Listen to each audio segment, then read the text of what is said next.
Digital, बातमी खरी, भूमिका ठाम। राजगुरुनगर नगर परिषदेच्या सार्वत्रिक निवडणुकीत शिवसेना शिंदे गटाने स्पष्ट बहुमत मिळवत सत्ता हस्तगत केली आहे। नगराध्यक्षपदी शिवसेनेचे मंगेश वसंतराव गुंडाळ यांची बहुमताने निवड झाल्याने नगर परिषदेवर अतुल देशमुख यांचे वर्चस्व अधिक बळकट झाले आहे।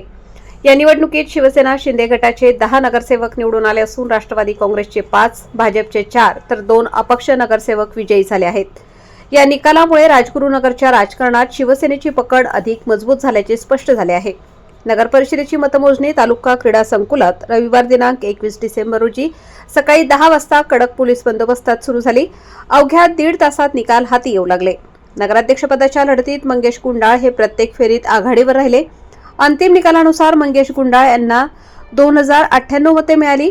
या लढतीत राष्ट्रवादी काँग्रेस अजित पवार गट यांचे किरण चंद्रकांत आहेर, भाजपचे शिवाजी नंदकुमार बांदळे, शिवसेना उद्धव बाळासाहेब ठाकरे गटाचे बापू किसन थिगळे तसेच अपक्ष गणेश लक्ष्मण इंगवले यांचा पराभव झाला। निवडणुकीत नोटाला 118 मते मिळाली।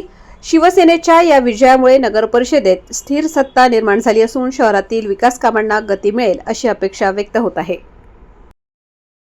मूळ मुद्दा असा आहे, खरं तर स्थानिक नेतृत्वावरती या निवडणुका असतात आणि आपण पाहिलं असेल चाकण असेल, राजगुरुनगर असेल, जुन्नर असेल किंवा मंचर असेल, या ठिकाणी सक्षम स्थानिक नेतृत्वाला जनतेने कौल दिलेला आहे आणि त्या नेतृत्वाचं त्या भागामध्ये काम आहे। आज आळंदीमध्ये जरी आपण पाहिलं तरी त्या ठिकाणी तशा पद्धतीचा कौल जनतेने दिलेला आहे। समाजात काम करणाऱ्या लोकांना न्याय मिळतो आणि जनता त्याची दखल घेते, असं माझं याबाबत मत आहे।